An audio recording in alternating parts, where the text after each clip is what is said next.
Եվրամիության դեսպան Պյոտր Սվիտալսկին այսօր սկանդալային հայտարարություն է արել Հայաստանի ընտրական գործընթացների մասին։ Նա առաջարկել է փոխել կենտրոնական ընտրական հանձնաժողովի կազմը եւ դրանում ներգրավել նաեւ քաղաքացիական հասարակության ներկայացուցիչների։ Կարծում է, որ դա ավելի արժանահավատ կդարձնի հանձնաժողովի աշխատանքը։ Այս հայտարարությանն արձագանքել է Տիգրան Մուկուչյանը, նշելով, որ ԿԸՀ-ի աշխատանքի արդյունավետության գնահատականը տվել են հայ ընտրողները։ Արդարադատության նախարարն էլ ԿԸՀ կազմի փոփոխության մասին Սվիտալսկիի հայտարարությունը երկրի ներքին գործերին միջամտելու փորձ է որակել։ Ես կարծում եմ կենտրոնական ընտրական հանձնաժողովի կազմը պետք է փոխվի թե չէ, դա երկրի ներքին խնդիրն է եւ որոշում է այդ հարցը ազգային ժողովը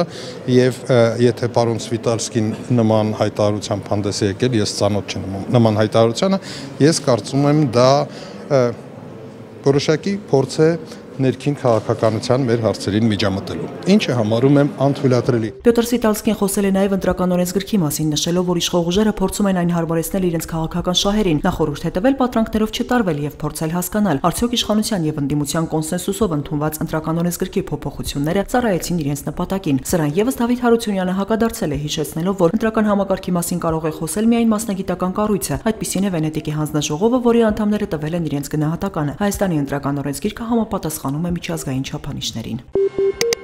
Հայաստանում այսուհետ նախագահի փոխարեն ռազմական դրություն կսահմանի կառավարությունը։ Ռազմական դրության իրավական ռեժիմի մասին օրենքում փոփոխությունը պայմանավորված է սահմանադրության վերջին բարեփոխումներով։ Վարչապետի այսօրվա հանձնարարականներից մեկն էլ վերաբերել է օրինագծերի հանրային քննարկում ապահովելուն։ Այս տարեսկզբից գործարկվել է e-draft.am կայքը, որտեղ կարելի է ծանոթանալ օրինագծերին, առաջարկներ ու դիտողություններ ներկայացնել։ Գերատեսչությունների ղեկավարներին Կարեն Կարապետյանը հանձնարարել է լայնորեն տեղեկացնել էլեկտրոնային այս հարթակի հնարավորությունների մասին։ Հունիսի 12-ին տեղացած կարկուտը մեծ վնասներ է հասցրել Արմավիրի մարզի համայնքներին։ Կարկուտից 3 օր է անցել, Կարապետյանն այսօր եւս 3 օր ժամանակ է տվել պատճառված վնասի չափը հաշվարկելու համար։ Նիստից հետո գյուղնախարարը լրագրողների հետ զրույցում տեղեկացրել է, որ աշնանից հանրապետության տարածքում հակակարգային թնդանոթներ են տեղակայվելու, ասել է դրանք ավելի արդյունավետ են, իսկ ներկայում տեղակայված հակակարգային կայանների արդյունավետությունը գնահատել չի կարողացել։ Երկիր կա, որտեղ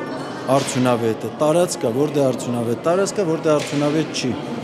Չկա այդպես բան։ Մեր երկրի համար տեղ կա, ասում են արդյունավետ, տեղ կա, ասում են, գիտեք, դա խոսակցություններ է։ Ես մասնագետը չեմ դրել։ Երևի դիմեք մասնագետներին, իրանք կմեկնաբանեն։ Դավիթ Հարությունյանին լրագրողները հարցրել են շրջանառվող լուրերի մասին, որոնց համաձայն արդարադատության նախարարն ազատվում է իր նախորդի կադրերից։ Հերքել է, ազատել է միայն նախարարության գլխավոր հաշվապահին, բայց պատճառն աշխատանքային թերություններն են։ Որևէ ծրագիր կադրերից ազատվելու նման ծրագիր երբևէ չի եղել։ Կարող եք նաև համադրել իմ կադրային քաղաքականության հետ այն տարիներին, երբ ես նշանակվել էի արդարադատության նախարար, եւ կտեսնեք, որ երբևէ որևէ կառույցում, որը ես ղեկավարում եմ, չի լինում կադրային լուրջ ցնցում։ Բազմաթիվ խնդիրներ կան քրեակատարողական հիմնարկներում։ Նախարարը գիտի դրանց մասին, արմատական փոփոխությունների կարիք տեսնում է, բայց ոչ կտրուկ։ Նախ պետք է հասկանալ պատճառները, իսկ հետո կվերացնեն նաև հետևանքները։ Գումարը արգելված է։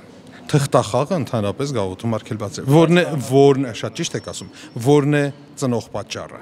Այդ դրա մասին մենք պետք է առաջնահերթ պետք է խոսենք, այլ ոչ թե զուտ հետևանքի։ Վերջին շրջանում ակտիվորեն քննարկվում է նաև ծխելու դեմ պայքարի թեման։ Այս հարցի շուրջ լրագրողների հետ զրույցում առողջապահության նախարարն անկեղծացել է։ Ժամանակին, երբ ինքն էլ ծխում էր, գրասենյակում ծխել չէր արգելում։ Ժամանակին ծխել եմ եւ իրավունք ինձ չէի վերապահում, արգել էի ծխելը օֆիսում, մինչեւ ես ծխում եմ։ Հենց որ ես թարգեցի ծխելը, թողեցի ծխելը, մենք դարանք չծխող օֆիս։ Զինվորական հոսպիտալում 3 մահացած 21-ամյա պայմանագրային զինծառայող Նարեկ Մխիթարյանը Տավուշի մարզի Արծվաբերդ գյուղից էր։ Երիտասարդը 3 ամիս առաջ էր ամուսնացել։ Արծվաբերդի գյուղապետի տեղակալը մեր թղթակցին պատմել է, որ Նարեկը կոկորդի շրջանում առաջացած կիստան հեռացնելուց հետո է մահացել։ Հոսպիտալում վիրահատվել է հունիսի 13-ին, իսկ գիշերը մահացել։ Հարազատները զինծառայողի մահվան համար վիրահատող բժիշկներին են մեղադրում։ Պնդում են, որ վիրահատությունից հետո սկսված առնահոսության հետևանքով խեղդվել է։ Մահվան պաշտոնական պատճառը դեռևս չի նշվում։ Երևանում շենքերից մեկի բակում երիտասարդ կնոջ դի են հայտնաբերել իրավապահները։ Պարզել են, որ 24-ամյա Ալիսան ընկել է շենքի 8-րդ հարկի բնակարանի պատուհանից։ Ողբերգության 2 վարկած կա ինքնասպանություն կամ դժբախտ պատահար։ Քրեական գործ է հարուցվել, փորձում են պարզել կնոջ մահվան պատճառը։ Ալիսան աշխատում էր Երևանի ոսկու շուկաներից մեկում։ Լևոն Արոնյանը Norway Chess 2017 սուպերմրցաշարի միանձնյա առաջատարն է, նա արդեն հաղթել է աշխարհի չեմպիոն Մագնուս Կարլսենին, նախկին չեմպիոն Վլադիմիր Կրամնիկին եւ աշխարհի չեմպիոնի նախկին հավակնորդ Սերգեյ Կարյակինին։ Հայ գրոսմայստերը ոչ մի պարտություն չի կրել եւ 7 հնարավորից արդեն 5 միավոր է վաստակել։ Վերջին 2 տուրերում Լևոն Արոնյանի մրցակիցներն են Վիշի Աննանտն ու Վեսլի Սոն։ Արոնյանը նշել է, որ մրցաշարին պատրաստվելու մասնակցում է առանց օգնականների ու մարտավկանների։ Դոլարը, եվրոն եւ ռուբլին էժանացել են, դոլարի փոխարժեքն այսօր կազմել է 482 դրամ, եվրոին է 538, ռուբլունը 8 դրամ 39 լումա, ֆունտինը 612 դրամ։ Հունիսի 16-ին շրջանների մեծ մասում տեղումներ են սպասվում, առանձին վայրերում հնարավոր է կարկուտ։ Օդի ջերմաստիճանը 2-ից 4 աստիճանով կնվազի, Երևանում վաղը կեսօրից հետո տեղումներ կլինեն։ Մայրաքաղաքում գիշերը կդիտվի 16-ից 18, ցերեկը 25-ից 27 աստիճան տաքություն։